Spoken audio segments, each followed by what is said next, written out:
Je ferai d'abord quelques annonces. Aujourd'hui, le deuxième dimanche de l'Avent. Demain, lundi, Saint Damas, premier, pape et confesseur. Mardi, de la Féerie. Au Mexique et en Amérique latine, Notre-Dame de Guadeloupe, dont l'image existe toujours et qui est donc un miracle constant.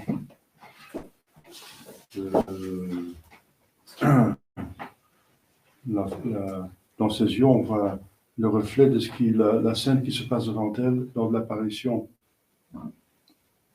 Et c'est une image imprimée sur un habit. Donc c'est intéressant de lire les miracles. C'est autant intéressant que le Saint-Suaire concernant notre Seigneur Jésus-Christ. Donc il y a deux témoins, n'est-ce pas, actuels de Jésus, c'est le Saint-Suaire, et de la Sainte Vierge, c'est le miracle de Guadeloupe qui a converti les peuples là-bas, n'est-ce pas? C'est la Sainte Vierge qui a converti les peuples. C'est par ce miracle que le Mexique et beaucoup d'autres peuples se sont convertis. Mercredi, Sainte Lucie, Vierge et martyre. En hasard, Sainte Odile, Vierge et patronne. Jeudi, de la Féerie. Vendredi, de la Féerie. Samedi, Saint Eusèbe, évêque et martyr. Dimanche prochain, c'est le troisième dimanche de l'Avent, le dimanche d'été. Donc alors on est au milieu de l'Avent, mi-chemin. Donc samedi, si Dieu veut, il y aura le baptême de nos fidèles. Vous êtes invités de venir éventuellement et surtout de prier pour qu'elle reçoive beaucoup de grâce. Au nom du Père et du Fils et du Saint-Esprit, ainsi soit-il. Chers fidèles, les dimanches de l'Avent, ça parle de ça, sont organisés par l'Église pour nous préparer à la venue de Jésus, qu'on va fêter à Noël, pour qu'il soit accepté par notre âme et nous amène au ciel. C'est son office, c'est de descendre sur terre pour nous amener au ciel. Encore faut-il qu'on l'accepte, et on peut l'accepter de plusieurs façons. Donc voilà. Ici, il y a Saint Jean-Baptiste qui est présenté comme un exemple comment recevoir Jésus-Christ, parce que c'est lui qui a préparé le peuple élu à la venue de Jésus-Christ. Enfin, c'est le dernier qui a préparé le peuple, parce que le peuple était préparé déjà par plusieurs prophètes pendant des siècles, des miracles, des vies de saints parmi eux. Et voilà, donc Saint Jean, comme vous savez, il fait demander à ses disciples à Jésus, si c'est bien lui, parce que ses disciples étaient trop attachés à lui-même. Et Jésus lui-même, il va donner deux arguments. Il va référer aux miracles qu'il fait. Les aveugles voient, les lépreux sont guéris, etc.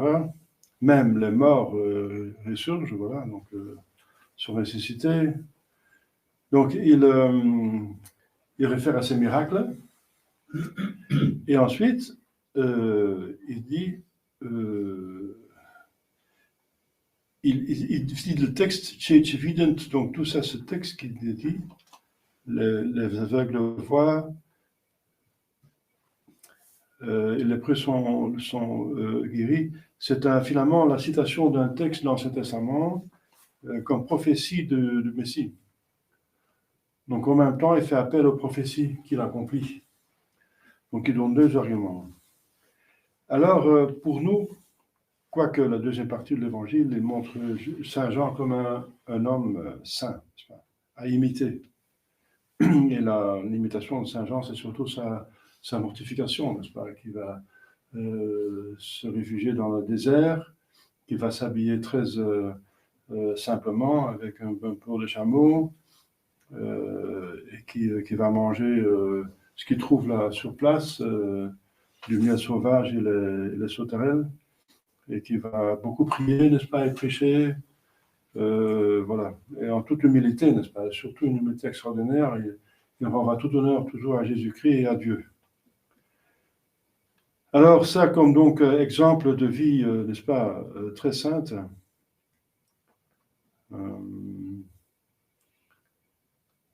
et Jésus lui dit, c'est encore une prophétie dans l'Ancien Testament, je vous enverrai un ange, mon ange,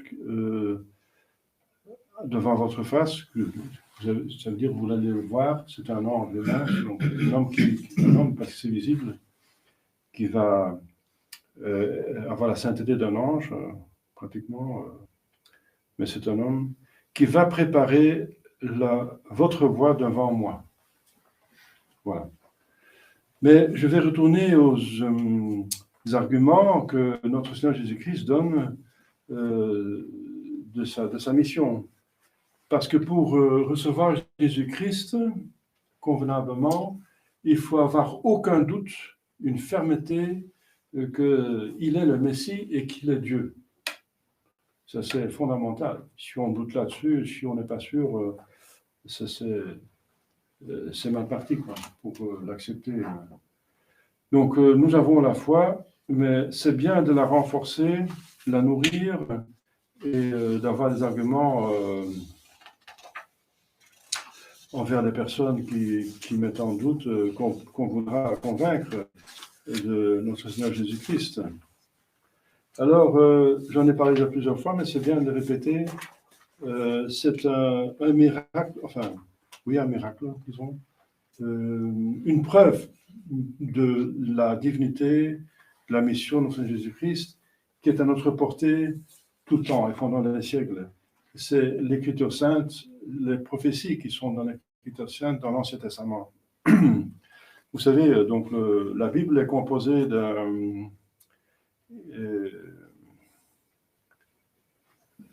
plusieurs livres, beaucoup de livres. Il y en a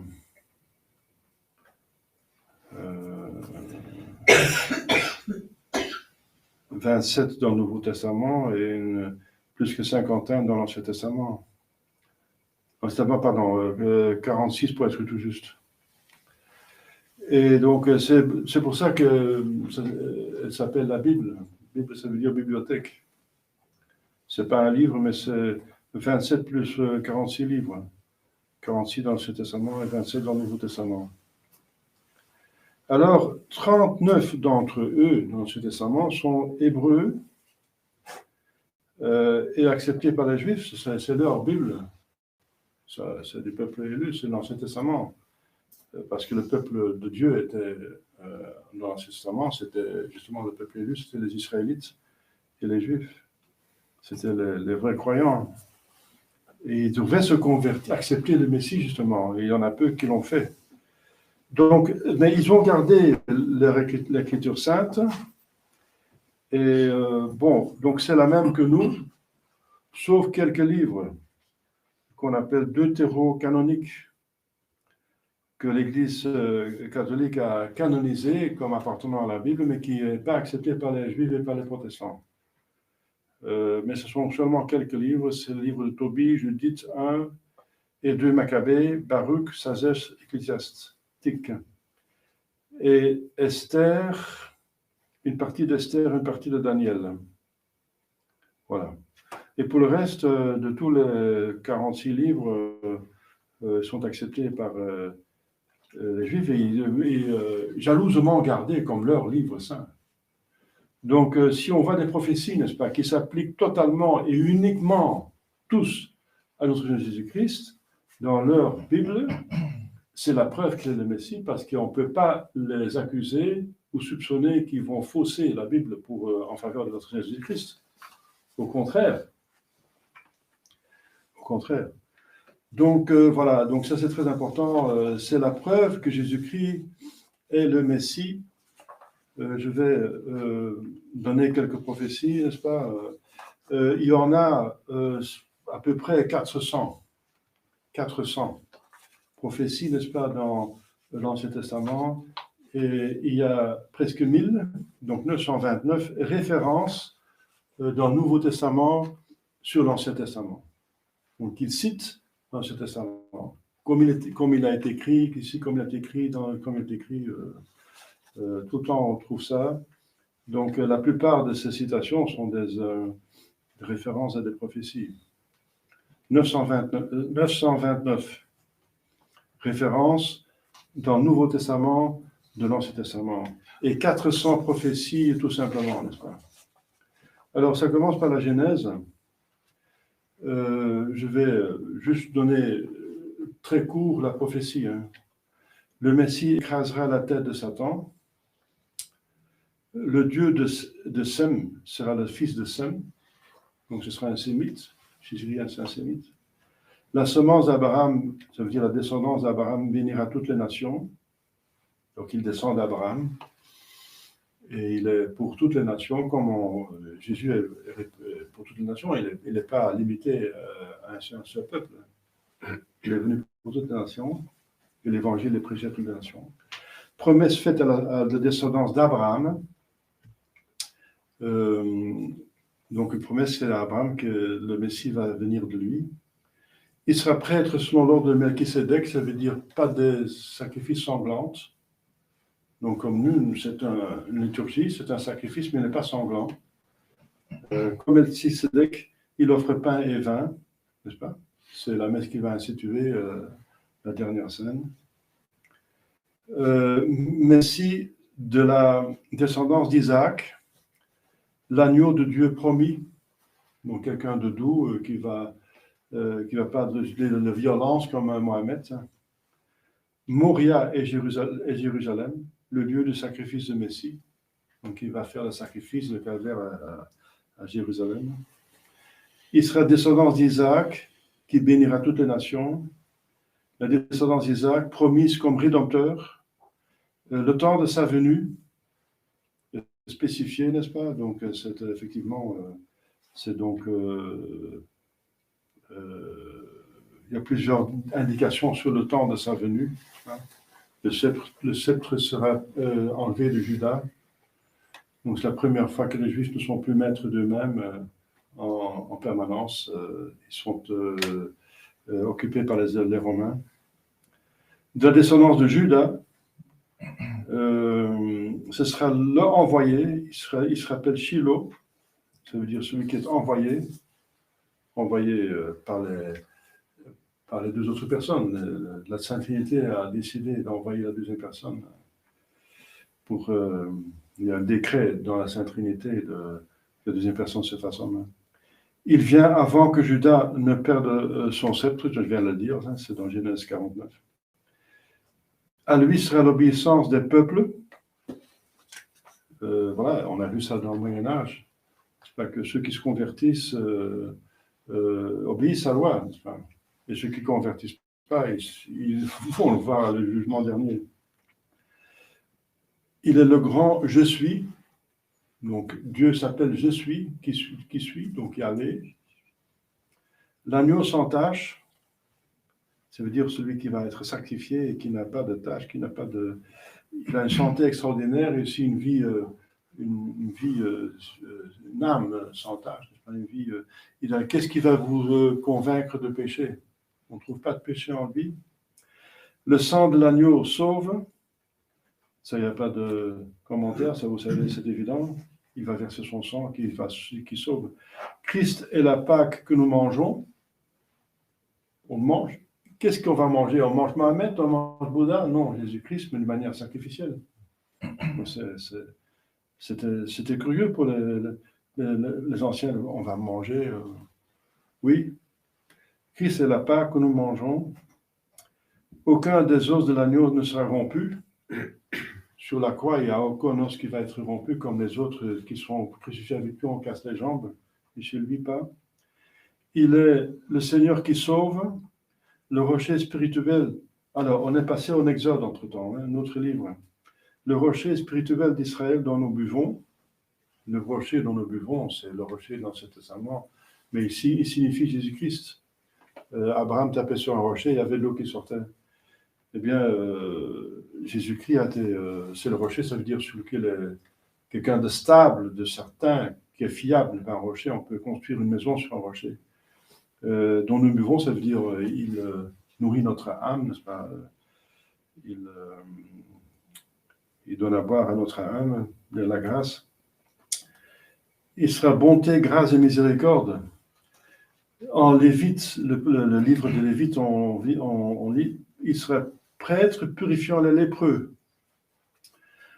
Ensuite, l'annonce de la passion une fois pour toutes. Il va souffrir. Et il va souffrir en dehors de la ville. Donc, pas dans les murs de la ville, mais en dehors. Le calvaire se trouvait en dehors de la ville. La vie de l'âme est dans le sang. Donc, il va verser son sang, ça veut dire qu'il va donner sa vie, il va donner tout son sang, et ça signifie qu'il va donner sa vie pour nous. C'est le sang de l'expiation pour expier les péchés. Ce n'est pas seulement un meurtre comme ça. Non, c'est pour expier nos péchés. Offrande, il y aura une offrande de boisson. Il va dire, si quelqu'un a soif, il va dire, si quelqu'un a soif, qu'il vienne à moi. Voilà, encore une répétition dans l'ombre qu'aucun de ses os ne sera brisé. Le serpent élevé donc dans le désert par Moïse annonce le Christ crucifié, donc aussi élevé à la croix. Antidote pour ne pas mourir. Vous connaissez cette histoire de serpent aérien qui est érigé par Moïse pour guérir les Juifs qui étaient attaqués, les Israélites qui étaient attaqués par des serpents parce qu'ils avaient murmuré, n'est-ce pas? Et celui qui regardait la statue érigée par Dieu, par Moïse, le commandement de Dieu sera guéri. Eh bien, c'est regarder Jésus, celui qui regarde Jésus avec foi sera guéri. Je le verrai, mais non maintenant, c'est le jugement dernier. Et il va revenir au jugement dernier. C'est le grand prophète, un grand prophète comme Moïse, parce que Moïse était le plus grand prophète qu'il connaissait. Donc, ce sera comme le plus grand prophète. Si vous croyez Moïse, vous croyez en moi. C'est dans Deutéronome. N'est-ce pas? Et c'est ce qu'il va dire aussi aux pharisiens lui-même. On est passé dans Deutéronome, envoyé par le Père pour dire sa parole. Il ne va pas seulement dire sa parole, il est sa parole, il est le Verbe. Celui qui n'entendra pas portera son péché. Donc celui qui n'écoute pas portera son propre péché, il va être condamné. Donc c'est le seul qui peut remettre les péchés. Maudit soit celui qui pend au bois. C'est pour ça que donc ça veut dire qu'il va pendre au bois, il va être considéré comme un maudit. Mais il va prendre notre malédiction quand il est sous le bois. Dans les rois, Deutéronome, ensuite maintenant les rois, le livre des rois, Christ de notre parenté, Israël notre parenté, notre rédempteur. Pour les Israélites, c'est leur parenté et c'est leur rédempteur. Dans Samuel, le livre de Samuel, il sera un roi oint pour le Seigneur. Donc c'est un roi qui est plutôt pour le spirituel, pour le Seigneur, Dieu. Oint, ça veut dire envoyé par Dieu. Christus, ça veut dire le oint, justement. Messie de la descendance de David, c'est toujours dans Samuel, le Fils de Dieu, carrément. La maison de David sera établie pour toujours. Donc, il est de la maison de David, il est pour toujours, il va régner. On peut dire ça de qui on peut dire ça? Uniquement de Jésus-Christ. Dans le livre des rois 2, le premier livre, deuxième chapitre, il intronisera sa mère comme reine. Ça n'a pas de sans commentaire. Deuxième livre de roi, l'ascension au ciel. Il va aller au ciel physiquement. Dans les chroniques, pour régner sur la maison de David à jamais, donc en répétition, mais il va aller au ciel pour régner à partir du ciel, c'est différent encore. Je serai son père, il sera mon fils, dit Dieu. Dans Job, on lit la résurrection du Rédempteur. Il va ressusciter. Dans les psaumes, on voit les rois de la terre se montrant hostiles. C'est Ponce Pilate et Hérode. Hérode dès sa naissance, et encore l'autre Hérode à la fin de sa vie, où il va se moquer de lui, n'est-ce pas? On va être envoyé de Ponce Pilate à Hérode. Ce sera le Messie, le Christ, c'est dans les psaumes. Hein. Alors la sainteté extraordinaire du Messie, ce sera un roi qui soit oint à Sion, ça veut dire à Jérusalem. Et c'est à Jérusalem qui sera reconnu comme roi, c'est le dimanche des rameaux, n'est-ce pas? Surtout, proclamé fils bien-aimé, plusieurs fois, n'est-ce pas, sur le mont Tabor, et lors du baptême, il y a une voix du ciel qui dit « C'est mon fils bien-aimé, écoutez-le ». Dans les psaumes encore, la vie par la foi en lui, il va exiger la foi d'abord croyez, n'est-ce pas? Toujours dans les psaumes, la bouche des enfants dira sa louange, bien c'est réalisé le dimanche des rameaux. Son humiliation et exaltation en même temps, humilié par sa passion et par son refus, exaltation, quand il est reconnu par ceux qui se convertissent, n'est-ce pas, comme son exaltation, et par Dieu aussi, son ascension et sa résurrection. Ensuite, son corps ne se corrompra pas après la mort. Hein. Il se lèvera d'entre les morts. Encore une fois, une autre prophétie dans les psaumes. Les psaumes, tous ces livres sont les psaumes ont été écrits par David. David a vécu 1000 ans avant Jésus-Christ. 1000. Abraham, c'est 2000 ans et les psaumes ont été écrits 1000 ans. On est compte? Sa résurrection dans les psaumes encore, chapitre 20, le psaume 22e, abandonné à cause des péchés des autres. Abandonné par tout le monde, parce qu'il voulait porter les péchés de nous tous. Dans les psaumes, il va dire « Mon Dieu, pourquoi m'as-tu abandonné ?» N'est-ce pas? Pour signifier que les consolations de Dieu l'ont abandonné. Il souffre vraiment dans son âme, à l'intérieur. Dans les psaumes encore plus loin, il parle des ténèbres lors de sa mort. Et le soleil s'obscurcit, c'est vrai, c'est assez réalisé. Il bouge les lèvres et hoche la tête, ça veut dire il se moque de lui, ceux qui passent, n'est-ce pas? Il s'est confié en Dieu qui le délivre, et c'est effectivement ce qu'il dit, c'est Père, dans tes mains, je recommande mon âme. La naissance du Sauveur, donc ce ne sera pas un ange, mais il va naître comme tout homme, n'est-ce pas? Quoi qu'il est Dieu, il va quand même naître comme tout homme. Il se répand comme de l'eau, c'est-à-dire il va répandre tout le liquide qui est dans son corps, n'est-ce pas? Il va sortir. Toute goutte, n'est-ce pas? Par tous les plaies qu'il a dans tout son corps, n'est-ce pas?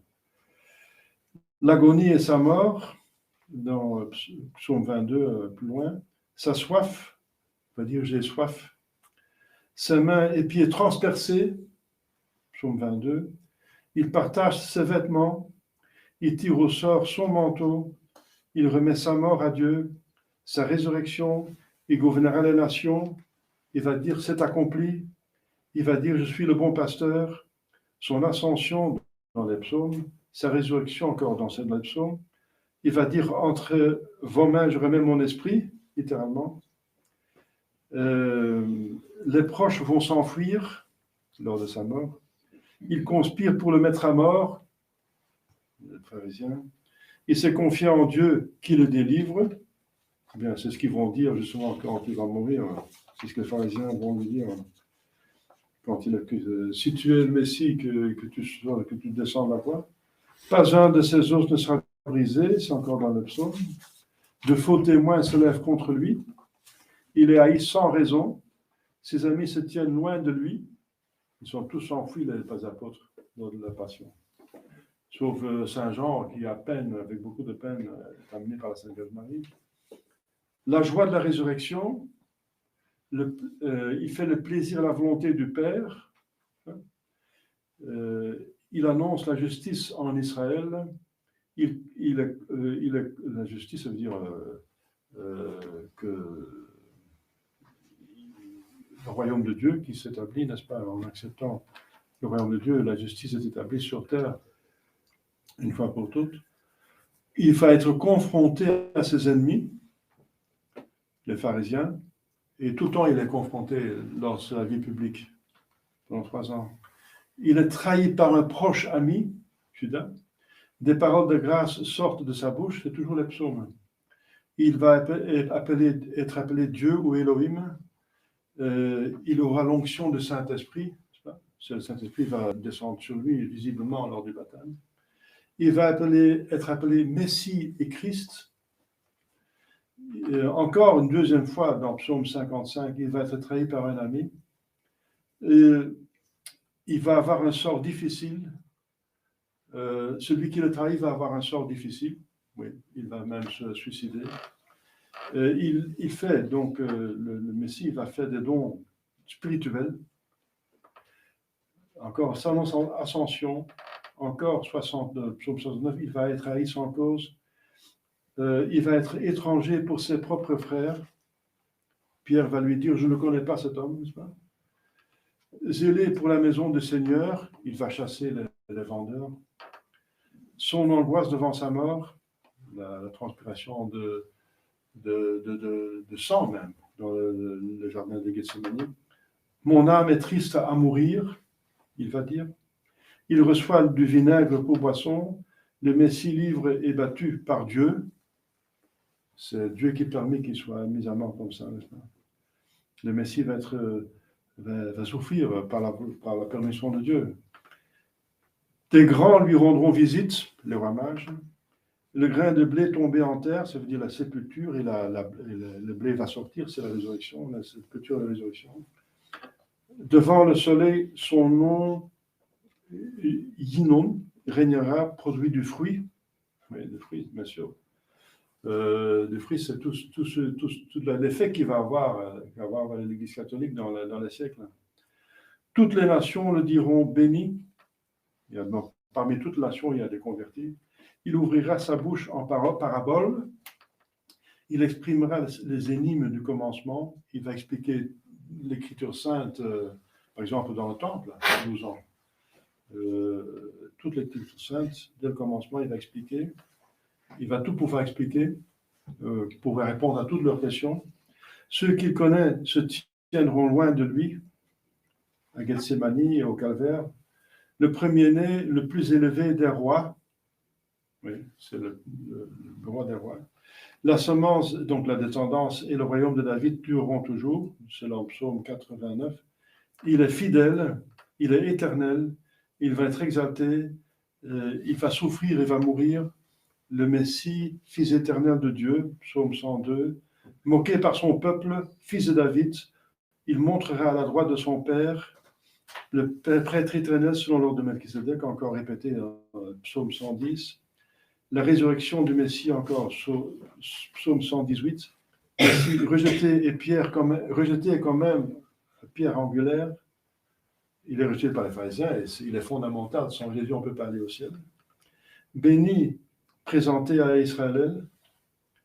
Donc, il va s'adresser surtout à Israël. Le Messie au temps du temple. Donc, il va être au temps du temple d'Hérode. Après, il va être détruit. Donc, il va vivre pendant que le temple existe. De descendance de David, encore psaume 132.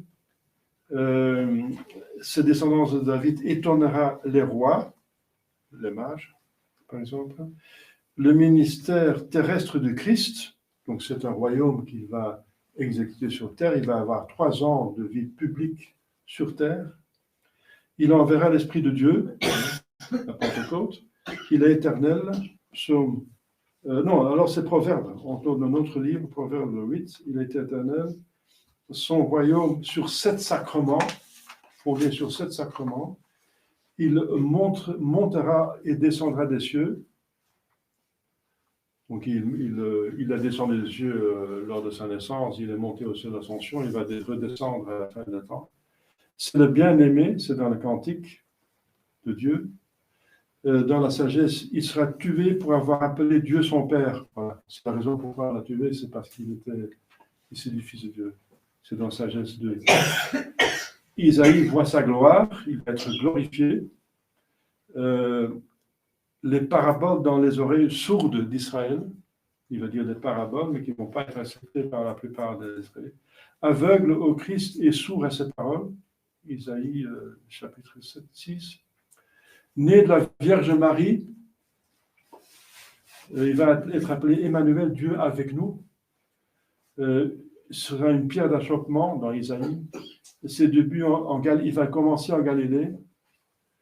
C'est un enfant homme, donc il va être enfant et quand même adulte. Enfin, à 12 ans, il va même corriger les docteurs. Le Fils de Dieu et Dieu même, il va être Dieu, donc Fils de Dieu et Dieu. C'est dans Isaïe 9. Fils de Dieu est puissant, merveilleux, conseiller, Dieu fort, Dieu éternel, prince de paix. Pour établir un royaume éternel, il est juste, son règne n'aura pas fin, c'est dans Isaïe tout ça. Il sera nazaréen, il vient de Nazareth, descendant de Jessé, oint par l'Esprit, c'est dans Isaïe 11. Les nations le chercheront, les mages. Yeshua, c'est Jésus, donc il va s'appeler Jésus. Donc on dit Christ et Jésus, donc Yeshua et Jésus.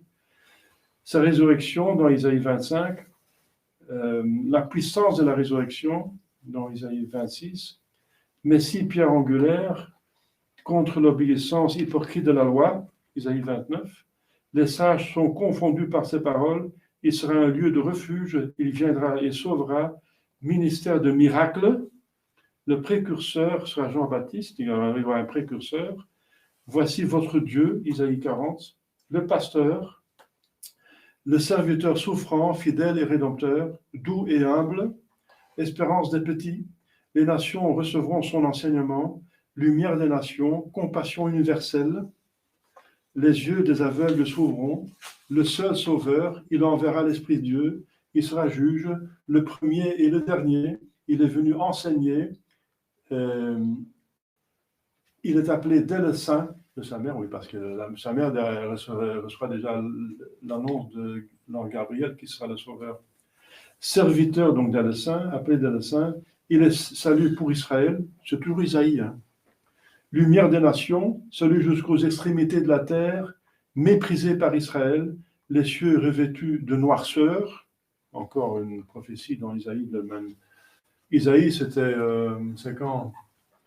C'est des centaines d'années, disons 600, 100 ans avant Jésus-Christ. Conseiller pour ceux qui sont las, le serviteur souffrant, lié volontairement par obéissance, je donne mon dos à ceux qui me frappent. Frappé sur la face, on lui crache dessus, il annonce l'évangile de la paix, le serviteur est exalté, voici mon serviteur, mais si défiguré par les coups, beaucoup de nations et de rois le considéreront, son sang répandu pour l'expiation de tous nos péchés, tout ça c'est Isaïe. L'incrédulité de peuple, il grandit dans une famille humble, il n'avait plus belle apparence lors de sa passion, méprisé, rejeté par son peuple, grande tristesse et deuil, délaissé par les hommes, ministère de guérison, il a porté nos péchés en son corps, nous l'avons estimé rejeté par Dieu. Les pharisiens disent, oui, il est laissé par Dieu parce qu'il ne vient pas le sauver. Blessé pour nos transgressions, meurtri pour nos iniquités, son sacrifice pour réconcilier l'homme avec Dieu, il a été meurtri, il porte l'iniquité de tous, Dieu se plaît à ce qu'il porte le péché du monde, opprimé et affligé, silencieux devant ses accusateurs. Agneau du sacrifice, saisi et persécuté, il sera jugé, le Messie sera tué, mort pour les péchés du monde, enseveli dans le tombeau d'un homme riche, innocent, il n'a pas commis de violence, pas de faute dans sa bouche, tout ça c'est Isaïe. Dieu se plaît à ce qu'il meure pour l'humanité, offrande pour les péchés, ressuscité, il vit pour toujours, il prospérera, Dieu sera comblé à travers les souffrances du Fils, le serviteur de Dieu, il justifiera l'homme devant Dieu, il porte les péchés du monde, exalté par Dieu à cause de son sacrifice, il donne sa vie pour sauver l'humanité, compté parmi les criminels, il porte les péchés du monde, Isaïe 53, Il intercède auprès de Dieu pour l'humanité, ressuscité par Dieu même, témoin de Dieu, il vient apporter le salut, intercesseur entre l'homme et Dieu, il viendra à Sion, donc Jérusalem, comme rédempteur, l'Esprit de Dieu sur lui, le Messie annoncera la bonne nouvelle, l'Évangile, il délivre les hommes du péché et de la mort, il annonce une année de grâce, descendant de David. Maintenant on est en Jérémie, le livre donc le prophète Jérémie. Le Messie sera Dieu, le Messie à la fois Dieu et homme, très fort ça, né d'une vierge, le Messie à la nouvelle alliance, descendant de David, dans Ézéchiel, descendant de David, encore descendant de David, 2 fois, dans Ézéchiel, les eaux coulent du rocher et vivifient la terre. Encore lors de sa passion, littéralement, l'eau est sortie de son cœur. Il est le rocher sur lequel on peut se confier. Il montera aux cieux, hautement exalté, son empire est éternel, mais s'il naît sous le 4e règne païen, donc l'empire romain, il met fin au péché, il sera saint, annoncé pour 483 ans après le décret de Cyrus pour la reconstruction de Jérusalem, et c'est exactement le temps où il est venu. C'est dans Daniel. Messie tué, mort pour les péchés du monde, c'est dans Daniel, tué avant la destruction du temple. Messie glorifié, dans Osée, le prophète Osée, il vaincra la mort.